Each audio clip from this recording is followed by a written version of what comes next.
Hi guys, welcome back to the Garrison. This is Detroit coming to you from Rochelle Park, New Jersey.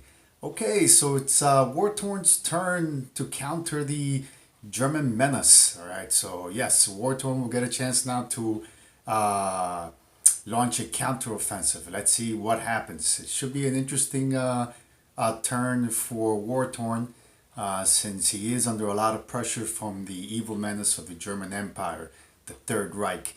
Okay, so let's see how War Torn responds and let's see how things turn out. As always, guys, let me know what you think and let's see. Now, I hope you enjoy this episode of The Garrison. All right, guys, this is the current ground situation on the Eastern Front. In the Baltic states, you have three artillery, two German infantry, and one AAA in the Baltic states. In East Poland, you have one infantry, one AAA. In Western Ukraine, you have two German armored units and two infantry. In Bessarabia, you have two AAAs, six infantry divisions, and two artillery divisions at the front. Okay, so now the Germans do have a salient in western Ukraine. So War Torn will be launching a counteroffensive to retake that salient and throw the Germans out. Okay, so then War Torn, who is the commander of the Russian High Command, is going to be launching a counteroffensive. Okay, and he is bringing in four infantry divisions, three aircraft, okay, two tacticals, and one fighter from the Ukraine, okay, at a movement of one. And from Leningrad, okay, let me see if we can see it here. From Leningrad, he is bringing in one additional fighter at a movement of three. One, two, and three. So that fighter will have in its gas gauge two movements remaining, and the other fighters will have three movements remaining in their gas tank. So that'll be four infantry, three fighters, and one tactical attacking two German infantry divisions and two armored divisions in Western Ukraine, and that'll be the single battle that the Russians will be fighting today. All right.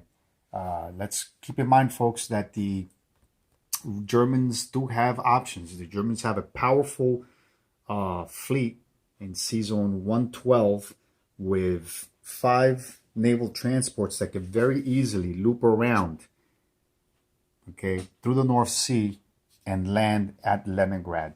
So, yeah, the Russians are in a tough predicament right now. They're in a very tough situation because what will Sire Blood do? Will he go for an overlord or will he go for Gibraltar? Interesting. All right. We shall come back with the results of the battle and we shall know if the Russian counteroffensive in Western Ukraine is successful or not. Wow, what a battle we just had. Very interesting. Well, the Russian counteroffensive to take out the German salient, okay, was unsuccessful. Yes, the Germans did sustain 100% casualties, but they did manage to maintain the salient. It's still German. The Russians sustained the entire attacking German force, infantry force anyway, was wiped out, which included four infantry and one Russian fighter. So, in essence, this is a defeat for Russia. It's a big setback.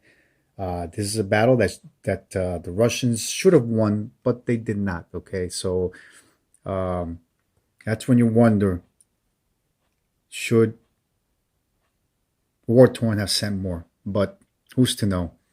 You know, the impression was that there was sufficient firepower in that air force of three fighters and one tactical and four infantry that the You would be under the impression that the Russians had enough, but it wasn't. All right, so let's go on to the non-combat movements, folks. All right, guys, I was forgetting to show you what the purchases were for Russia that war-torn made. Okay, so Russia will be purchasing four IPCs for one technology. Okay, so that's four IPCs, 6 infantry, and 3 artillery pieces. War-torn will also be carrying over 7 IPC for round 3. So that's 7 IPCs, and these were the purchases that war-torn made for Russia. All right, guys, here we are. So what did war-torn do? What did the Russians do? That is the question. So obviously, the Russian High Command, under the leadership of Field Marshal war-torn, decided that it was best to evacuate Leningrad. Yes, Leningrad has been evacuated totally because there is a potential threat, not a potential, a real threat actually, of a German invasion. Okay, so the Russians have pulled back into Archangel. All right, 4 infantry. Actually, 2 infantry came from Leningrad. War-torn also placed 2 new infantry that were recently recruited from the Russian peasantry. Okay, so now he has 4 infantry and 1 AAA. He also moved his industrial complex. Folks, please remember that under the Sired Blood rules, Russian minor industrial complexes can move at a cost of 1 IPC. So that's one of the rules, one of the interesting rules that Sired has introduced in his rule set. Okay, so these 4 Russian infantry in Belarus came from Leningrad. Okay, they're avoiding the onslaught, so they're retreating so that they can fight another day if the German invasion takes place in Leningrad. All right, so what happened in Ukraine? Another retreat. The Russians are trading land for time, as they have traditionally always done. So the Russians fell back from the Ukraine into Belarus. They fell back with 2 armored units, 2 artillery, 2 mechanized infantry.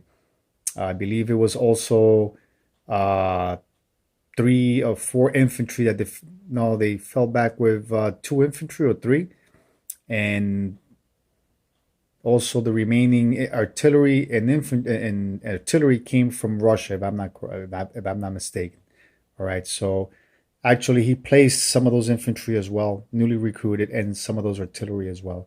Rostov, he placed 2 infantry divisions, 1 artillery division in Rostov. Okay, that factory also came from the Ukraine, and because of the potential German counteroffensive. All right, so the remaining Russian aircraft that had attacked Western Ukraine during this turn also fell back and landed in Bryansk. So this is the current situation. Russia definitely is facing tough times. It's October 1940 for the Russians. This is their darkest hour, and they're facing the German offensive. Okay, so bleak times for the Russians. All right, especially the last battle was not a good one. Western Ukraine, the battle for Western Ukraine, the counteroffensive that would save Russia, failed utterly. All right, guys. Yes. Now the Germans. Let's see what the Field Marshal Sired Blood, what he does during round 3 of Germany's turn. It'll be interesting to see what happens. All right, guys. I guess this is it for war-torn and his Russians.